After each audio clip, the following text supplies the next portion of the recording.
30s, and winds are really whipping out there with 26-mile-an-hour wind gusts in Waynesboro. So it is definitely a very cold night. 24 degrees is what it feels like in Waynesboro. Power outages, unfortunately, is still pretty high, around 800 in Augusta. I'll have the rest of the forecast coming up. Jenny? All right, Miller, thank you. Well, as you said, the winter storm has brought some power outages to our area, and crews are preparing for more outages overnight. Isabella Moody's live now in Augusta with a look at how local power companies are preparing to work throughout the night. Isabella?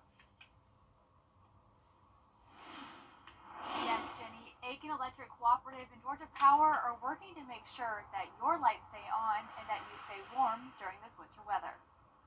Aiken Electric Co-op crews were ready for power outages in the counties north of I-20. But once the sleet and freezing rain picked up in Aiken County, they got busy there. The counties that we've seen it in sort of surprised us. In looking the last couple of days at all the forecasts, it was all above I-20. McCormick, Saluda, and Edgefield district of our service territory. But this afternoon, when we started having some outages, they were all in Aiken County. They say they're working as quickly as they can to get power back on to all of their customers. And they have crews on standby in case they're needed overnight. The operations and engineering department will make a decision later on tonight. Do we need them or not? And the good thing about these type of resources, if we tell them we don't need them and then 3 or 4 o'clock in the morning something changes, they're nothing more than a phone call away. Georgia Power also has crews working on power outages, and they say just because you may not see their trucks, they're still staying on top of any power outages.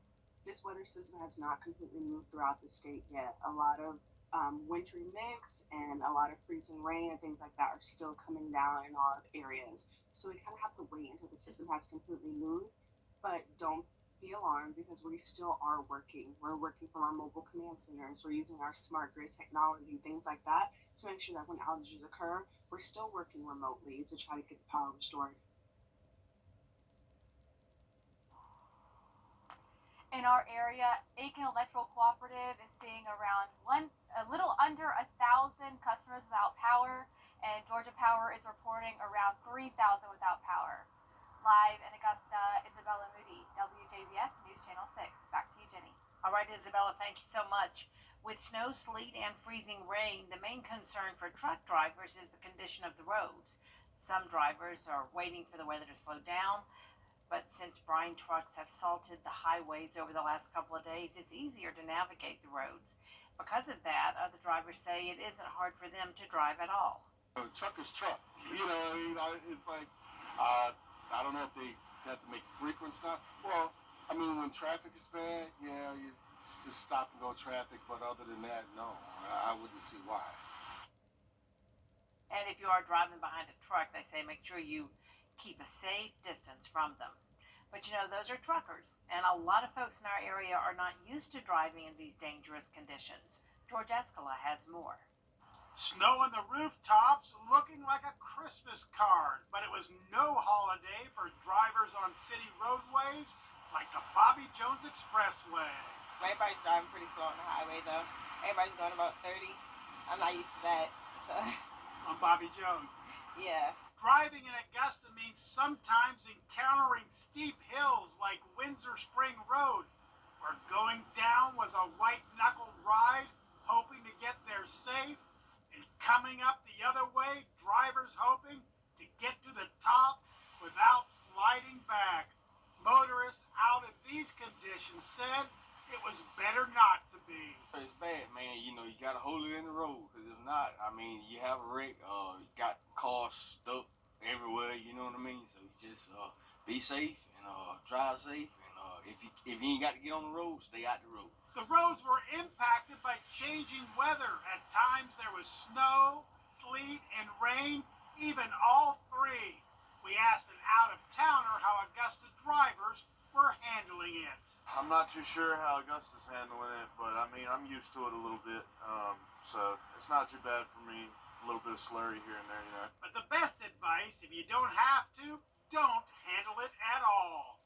a lot of inexperienced drivers need to stay off of the road. That's for sure. Having wrecks and spinning and getting stuck, so if you can, stay off the road. If you ain't got to get out, don't get out. And while there was enough winter weather to create driving headaches, there wasn't enough to drive people to one of the city's favorite sliding hills off Berkman's Road. So it was tough sledding. The kids are gonna play in the backyard probably. That's about it. No sliding. No. The GDOT is working to improve road conditions across the area because of all this weather. Officials say as of this afternoon, they've plowed all lanes of Bobby Jones Expressway and I-20, and they have switched from plow operations to brine operations this evening. A layer of brine was applied to Bobby Jones and I-20 from mile marker 84 to the South Carolina state line. Right now we're planning on switching to brining again at 7 o'clock, so we're trying to plow as much of that snow and ice off the road as possible, and with the brining we're going to pre-treat it, kind of to prevent it from refreezing overnight in case it gets down below freezing. GDOT will monitor the weather and is prepared to change treatment plans as needed. Well, if you thought the cold weather was over, think again, because